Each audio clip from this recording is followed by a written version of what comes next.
Welcome to Bench Talk, the podcast where I dive deep into conversations with inspiring artists to unveil the secrets behind their creativity, along with discussions and behind-the-scenes insights into the realities of building a professional art career. I'm your host, Tom Gerrard, a professional artist from Australia and the co-founder of Art Career Academy, where Claire Bradshaw and I help emerging and established artists build sustainable professional careers. I started this podcast back in 2016 with a dream of going full-time with my art career, and through these conversations I made that dream a reality. Now I share these interviews and insights to inspire other creatives along their journey. If you'd like to support the show, you can subscribe, leave a review, and share it with a friend who needs to hear it. This helps us keep the podcast going and is much appreciated. Welcome to another episode of Bench Talk. I'm your host, Tom Gerrard. This week I've got a special episode for you. I'm here with Claire Bradshaw from the Art Career Academy, and we are going to go over the top 5 trends we noticed in 2025 and our top 5 predictions that we see within the art market for 2026.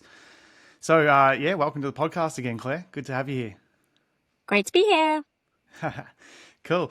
2025 has been a weird, an interesting time. I feel like we're in this transition era within the art world with, we've sort of post-COVID, there's lots of changes that happen there, but now with the introduction of AI, going into the future, there's lots of changes happening there. And then, the art market's been on its interesting ride in itself. But I just feel that there's a lot of movement and it's a very interesting time within the art world. And, what we're going to do today is we're going to go over, 5 key points that we really noticed that was big in 2025. And then, as I said before, and then our top 5 things that we can see, are going to be really important for artists going into 2026.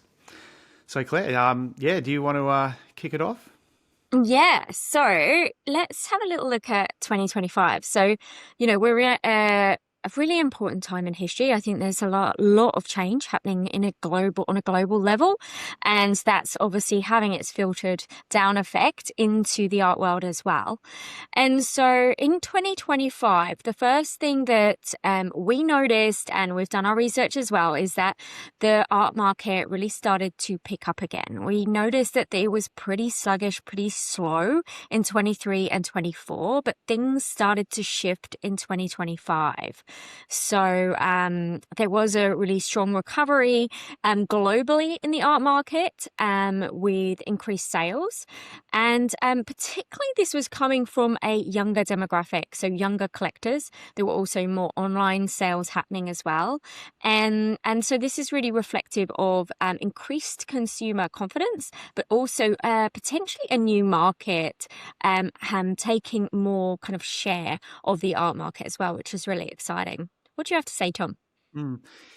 Yeah, I think it's just from spending a lot of time around art collectors, there's lots of different types of collectors out there, and also different types of galleries, and different types of artists as well. So it's hard to sort of just tar everyone with the same brush. But from what I've noticed from an emerging artist perspective is that there's a lot of passionate collectors who have been collecting over, say, the last 20 years, who would say collect for their home and potentially their office or whatever. They will fill all their walls and they will sort of run out of space to collect more art. Now, and I feel that there would be passionate collectors for a time, but then they will get to a point where there's no more urge to buy more art because they love the art that they own and they're not looking to replace it or sell on the secondary market or anything like that. And it's sort of, they just sort of stop, But what I've also noticed is there's this new generation of collectors coming through who may have bought a print or something, and then they love that, and then they start looking for originals, and and they get job promotions, and maybe get together with a partner, and then there's 2 incomes in the house, and it creates this opportunity to collect artwork. And also people buying new houses, they want to decorate it with new furniture, but then they're looking to put art on their walls. There's this new influx of art collectors coming through, and you could say it happens every year, but I feel with previous years there has been a bit of a halt to that. I feel that COVID played a big role in that because people weren't getting out, so they weren't really buying houses and things like that. I'm not an expert on how the housing market really went over that time, but from my experience, there was a bit of a halt to art collectors weren't really buying as much. But I feel now that there's, something's awoken within the market, and there is, it is really coming back, and it's coming back quite strong. Mm. Yeah. How do you feel about that, Claire? Yeah, and I think, you made an important point around how, and this is based on our experience of kind of being within the market, is that a lot of collectors have been saying, oh, my walls are completely filled up. I don't have any space on my walls for more artwork. And what we're noticing is, and, this is one of the things that Tom has been exploring, is like, exploring other areas outside of wall art. So, prints, canvases, things like that, but looking at other ways in which he can be, putting his art in other kind of objects. So, for example, sculptures and things like that, where they're not going on a wall, but they're being placed on a mantelpiece or on shelves and things like that. So, looking at other ways in which art can be displayed so that, collectors can still continue to collect art, but just in a slightly different format. Yeah, yeah, yeah. And we'll go into that a bit later about the different, I guess different trends in ways of selling your art. But yeah, do you want to kick off point number 2, Claire? So number two, something that we've noticed is that, galleries have been working a lot harder in terms of increasing occasions to visit their galleries. And so what we've noticed is that they're creating more opportunities to meet the artists, which has a flow-on effect both on the artists and also on the galleries. So there's more of a collaboration that seems to be happening. So artists, are stepping up in terms of, promoting the shows, artist talks. There's more events in the galleries. And of course, galleries are putting on these events and, making more, I would say more of an effort in terms of having more occasions in which the general public and collectors and things like that can start to come to the gallery. So getting more foot traffic in. Yeah. Yeah, I've seen this happen in a lot of different ways recently. I think it's a great thing for the artists and also for the galleries as well, and also the viewers of the work. It just creates more occasions, really. And I've seen this in the form of, for instance, at Backwoods Gallery, they have a big wall where the artists will work on a mural throughout the course of the exhibition, and viewers are invited to come and watch the artist's work, and that's quite new. I haven't seen anyone really doing that. Also, for my latest solo show at Lennox Street Gallery, it was part of the Richmond Art Walk, where they got a lot of they organised with all the local galleries to do a day where it's like with a map and you go around all the local galleries, and it sort of makes more of an event and stimulates a bit more interest. It gets people out there and checking out galleries. Like I took part in that, and I went to all the galleries, and a lot of them in an area where I've spent a fair bit of time, and some of these galleries I'd never stepped foot in, and I thought that was a really a clever way of doing it. But I think there's going to be a lot more of this, and there's going to be more interesting ways of doing this as well. Back in the day, it used to be more like, you do the opening night and then that's it. And like sometimes the artist wouldn't be required in the gallery again until it's time to, settle up the exhibition or whatever. Whereas now once your exhibition's open, you're required to sort of be there every week or two for some reason or another to help promote the exhibition and get more foot traffic in. Artist talks have been around for a long time, but I feel that they're becoming more and more commonplace as well. And I really like doing them and I like visiting them, because it's one thing to go and view the artwork and maybe read the statement, but to actually hear it out of the artist's mouth and get to ask them questions is quite a new thing. I think it's great. Yeah, love it. And then number three, we've noticed that there seem to be more art fairs popping up globally, and these art fairs appear to be getting bigger in size. What do you think about that, Tom? Yeah, art fairs are quite new to me. Like I've taken part in them over the last, I don't know, say 7 years, I'd say. I've been taking part in art fairs in different parts of the world. And I've noticed just more and more of them are popping up, and they're getting bigger. And then some of them are also closing as well, because the art fairs play a pretty interesting role within the art market, and I feel that as say a gallery who's in a certain city, they get X amount of people through each show, whereas when you position yourself within an art fair, there's you get like the power of that art fair, and all the foot traffic that's coming to that art fair will potentially see the artwork there. And I find that people will travel for art fairs as well, whereas they won't necessarily travel to go see someone's exhibition. Well, some people will, like you'd hope. But with an art fair, like people will jump on an aeroplane or a train or drive a long way or whatever in order to go see what the art market's up to in that particular city or that region of the world.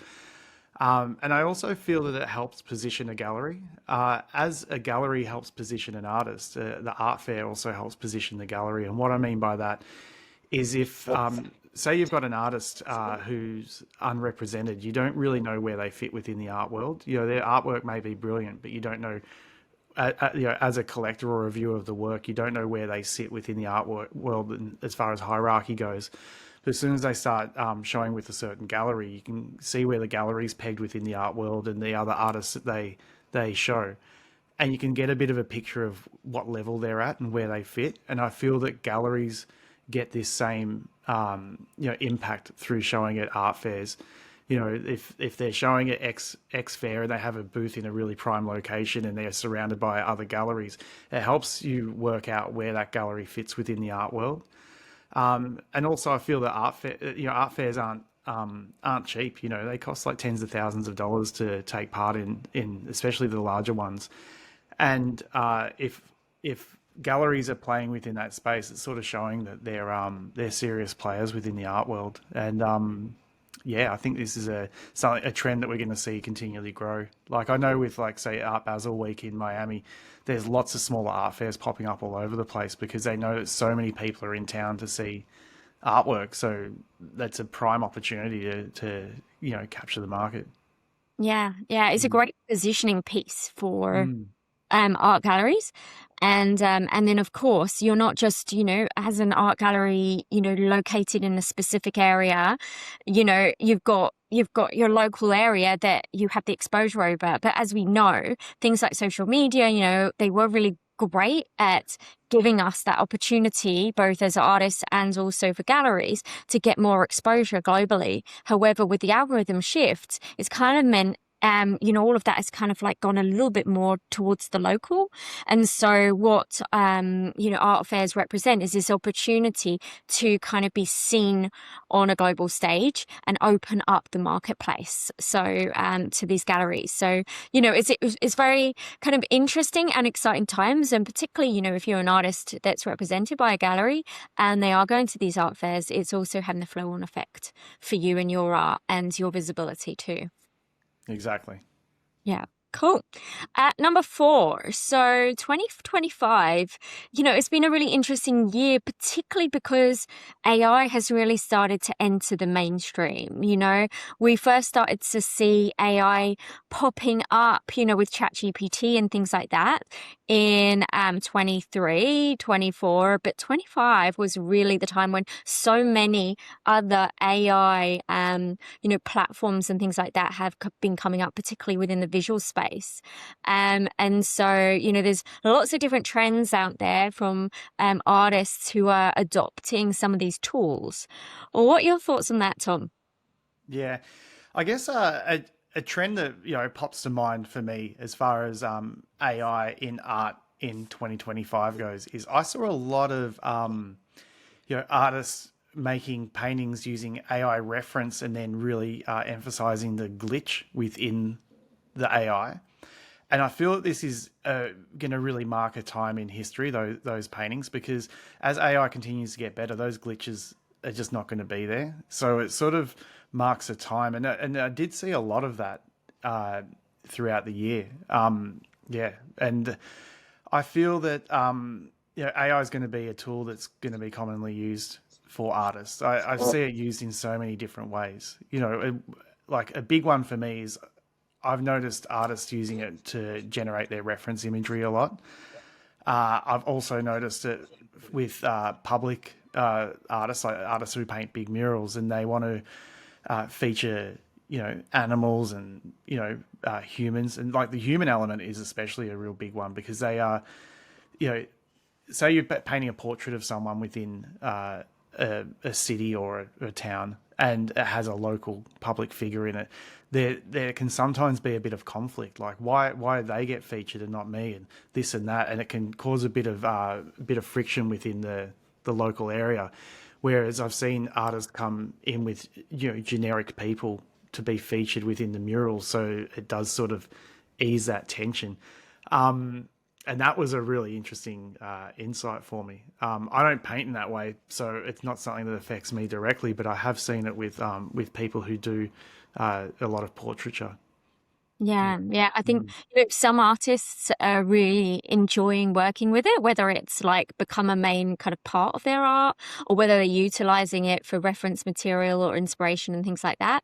And for some other artists, they're kind of anti it or choosing more, I suppose, a traditional handmade route. And neither one is better than the other. I think it's more around authenticity, what feels right for you.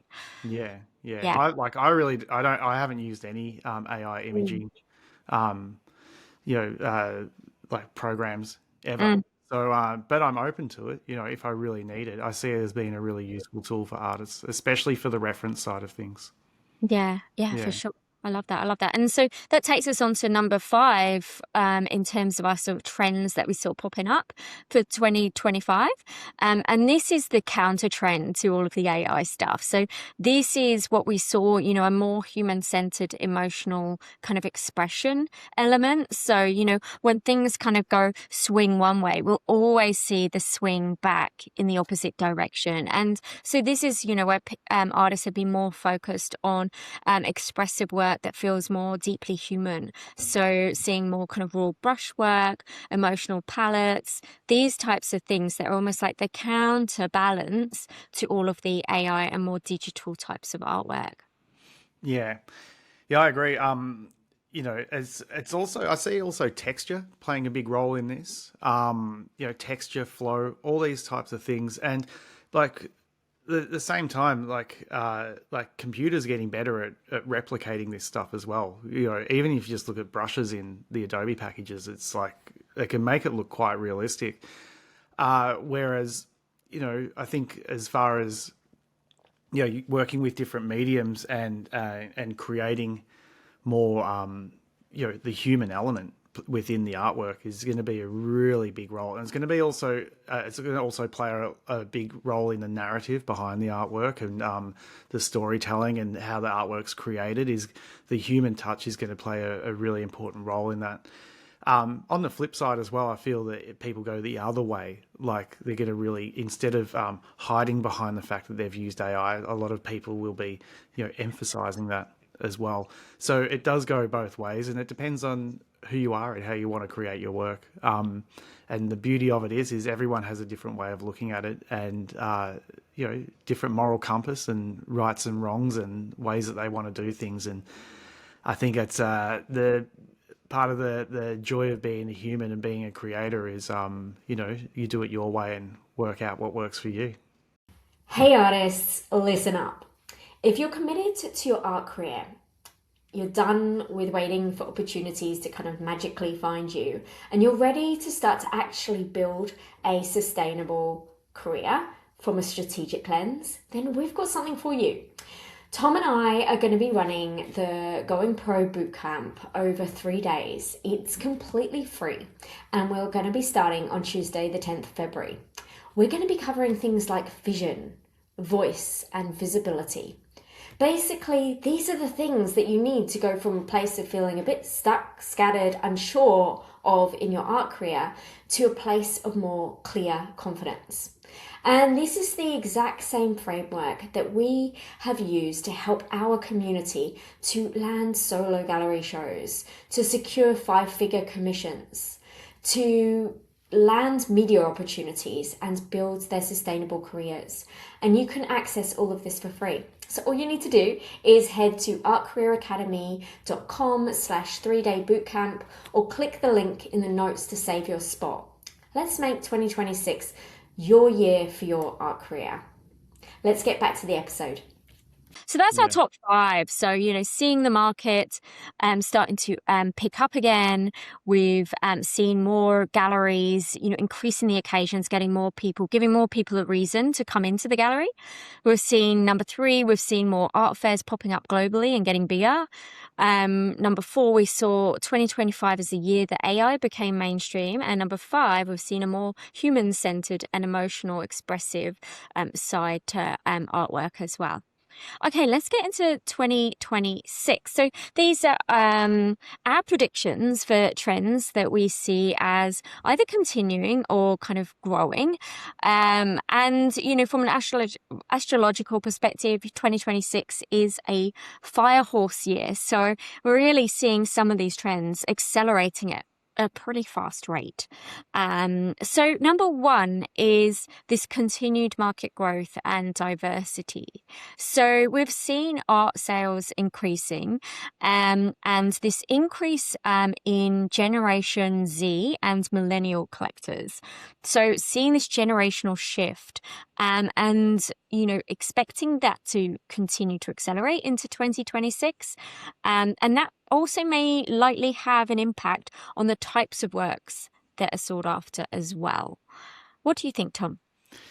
Yeah, I completely agree. As I mentioned earlier, there are a lot of new collectors coming into the market, and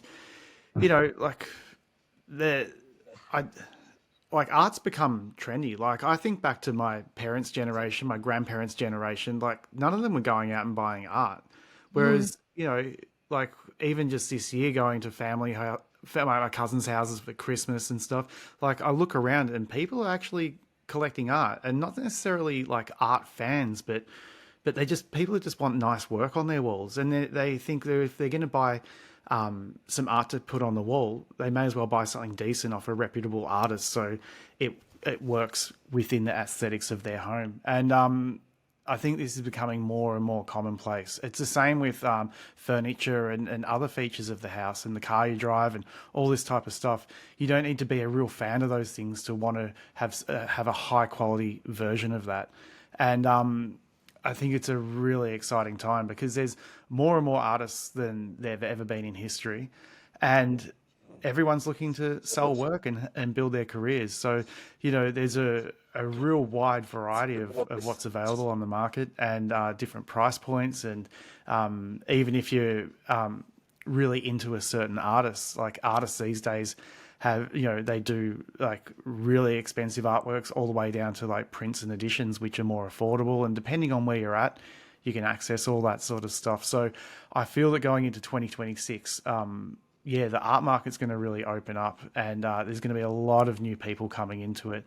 And the beauty of it is maybe the collectors who bought their first like print or edition last year may be looking for more of an original or a larger artwork, or even a mural within their house. And there's all these different opportunities that I didn't see that they were there when I was growing up, but they're becoming really commonplace these days, and it's exciting. It's exciting for the people investing in art, but also the artists ourselves, playing that role in it. Yeah, I think that this generation is really valuing art, like art made by an artist that they know about, whether they've met in person or they've been following for a while. There's a value and an appreciation for that I think is something that's really, really interesting, particularly for this kind of newer, younger generation. And something else we've noticed is that more institutions are celebrating and showcasing living artists. So I'd say that has been a bit of a shift as well. I think also social media plays a big role in this as well, because people can follow an artist and watch their journey and see inside their studio, and they can become fans of that artwork, that artist, and then follow them and get weekly updates or daily or however often they're posting. But this is something that wasn't really there in the past. And it used to be everyone wanted to collect the dead artist, because of financial value behind their work because they're not making anymore. But I feel that, that value is still there, but it's at a different, there's different levels within the art world, and that's, not accessible for a lot of people, and that's why emerging artists are having an opportunity to build careers. So they can work on their art throughout their lifetime and then continue to build to be world-renowned artists as they get older and more mature. Yeah.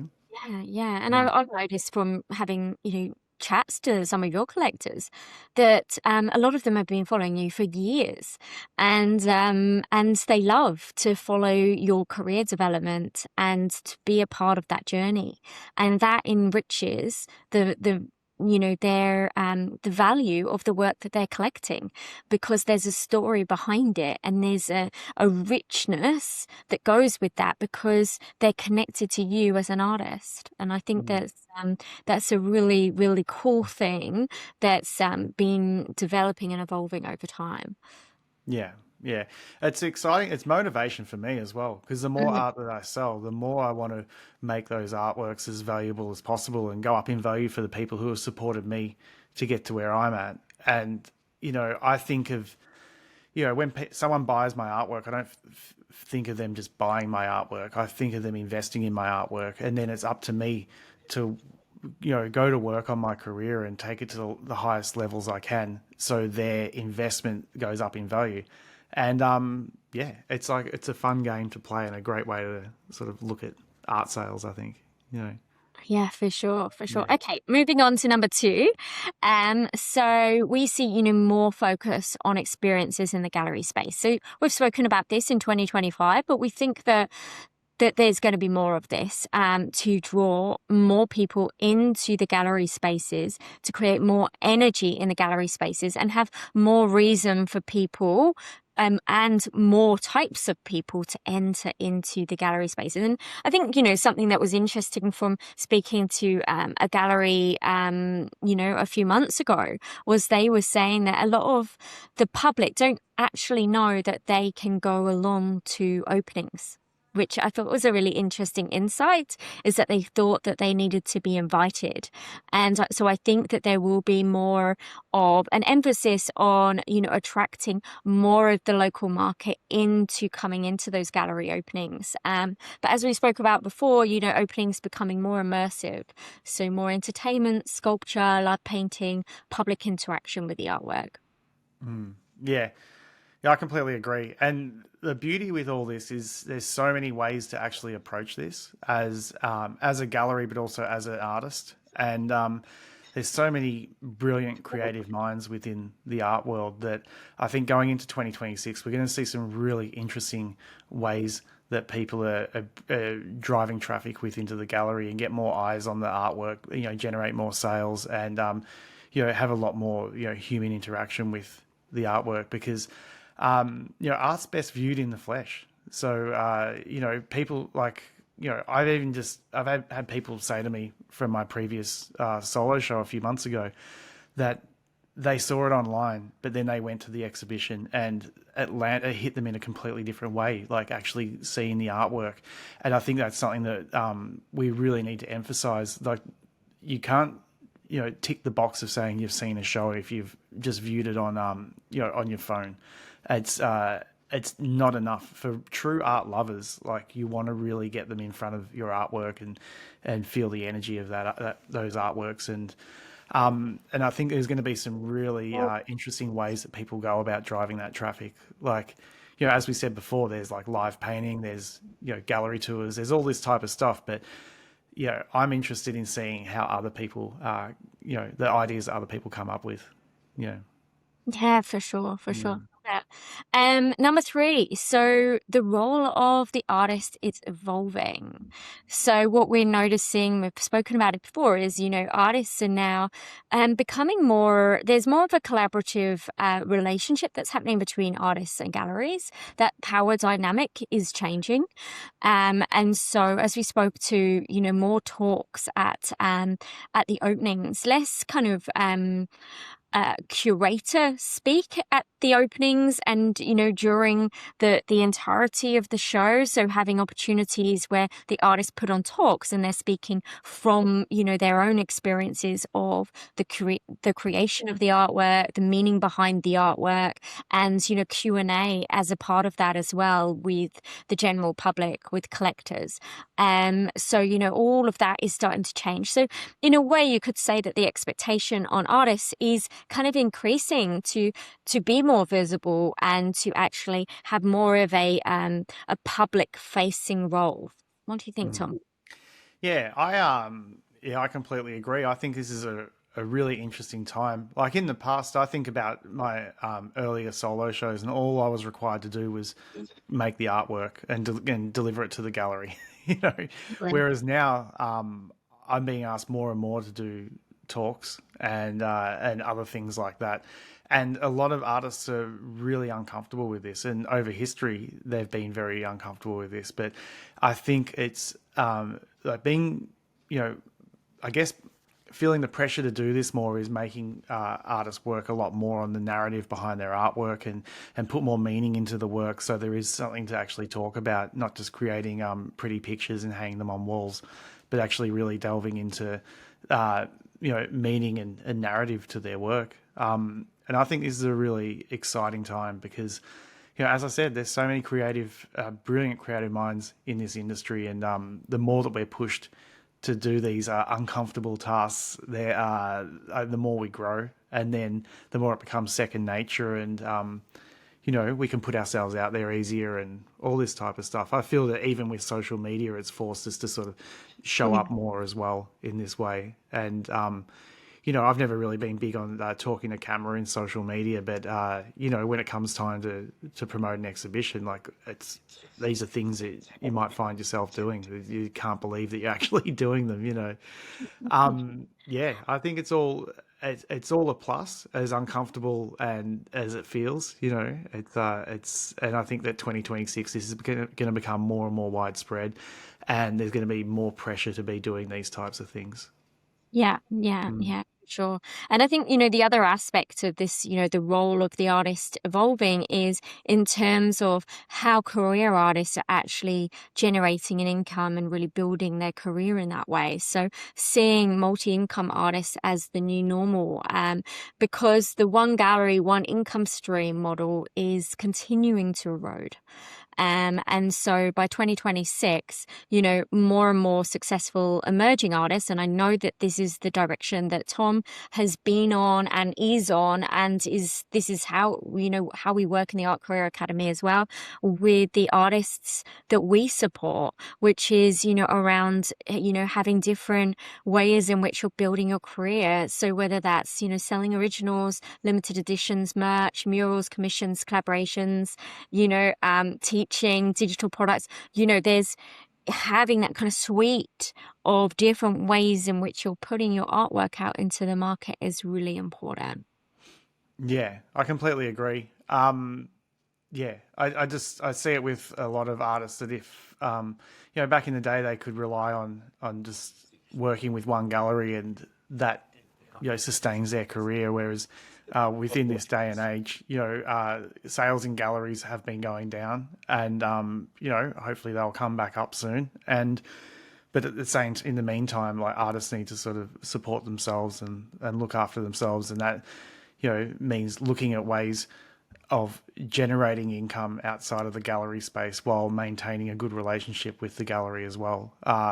You know, it's a fine line and a bit of a balancing act, but yeah, I think we're going to see a lot more of this in 2026 and new ways of artists approaching this way. Yeah.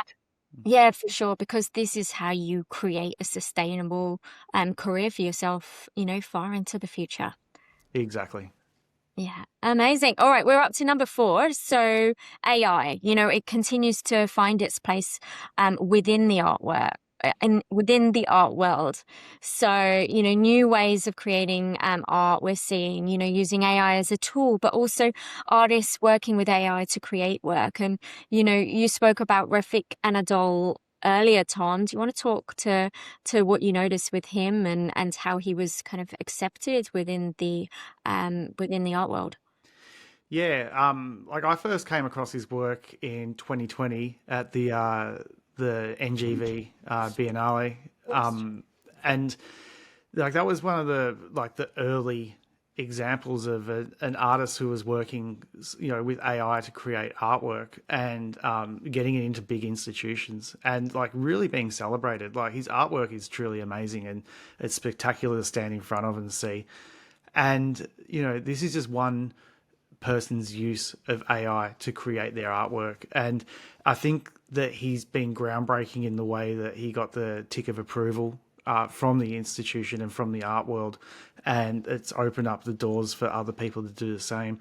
And I, I just feel that there's so many ways that AI can be used in this way, and we're going to see more and more of them come into in 2026. And in the past, I guess, to have a machine make your artwork, like there's been lots of different ways that people have done this. Like, there's been like, there was a real trend to make painting machines. So like mechanical devices that have like, say, a brush at the end and it actually makes artwork and things like that. But, going into 2026, we're going to have so many tools at our fingertips and at our disposal that people are going to be coming up with really new and inventive ways of doing this, and yeah, it's a really exciting time. Yeah. Yeah, and with more of this more of these AI tools and more of that, there's going to be that counter trend to what we spoke about before. And so then there's going to be people who are anti-perfect and authentic visuality. So this is about loosening polish, it's about celebrating imperfection, textures, unrefined surfaces, rough lines. These types of things are actually going to be adopted as a signal of authenticity and human touch. So there's going to be almost this craving for the human touch, the human imperfection, and that potentially is going to actually increase in value so much more because of the AI. Yeah, I just think like people, like some people like to think that there's a great divide between the two, but I think that there's a there's going to be a lot of crossover as well. Yeah, it's really interesting. Like machines have played a role in the art world for years, since photography, and then all the way through like through to manufacturing. There's lots of artwork, lots of artists have used manufacturing within their artworks, and that is essentially bringing machines into the process. And I feel that now we've got like more machines than ever at our disposal. Manufacturing is more accessible than ever. And yeah, I think 2026, we're going to see some really interesting, well thought out, conceptual and visually stunning artworks. Yeah. Great. And number 5, so our final kind of trend prediction for 2026 is the power of community over visibility alone.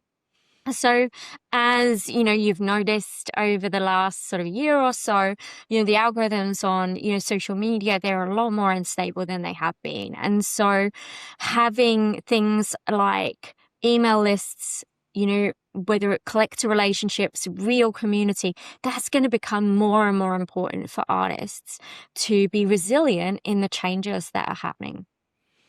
Yeah. Yeah, I feel that community plays a really big role within the art world. And, it can often be overlooked as well. Like lots of artists are known to work in solitude and be lone horses and just work exclusively with their gallery and that's it. Whereas in this day and age, I feel that community plays a really big role. Like I was listening to someone talk about the music industry and working in this way as well. There's a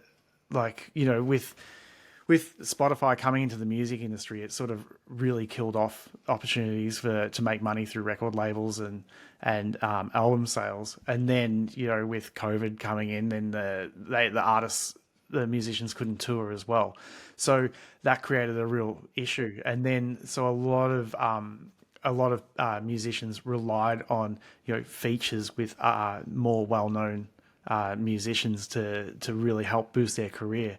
And I see this filter through into the art world as well, where if you're working with another artist, say you could be collaborating or even working alongside a curator or a gallery, all this helps position you within the art world and have you go, oh, I like their work, but I don't know where they fit.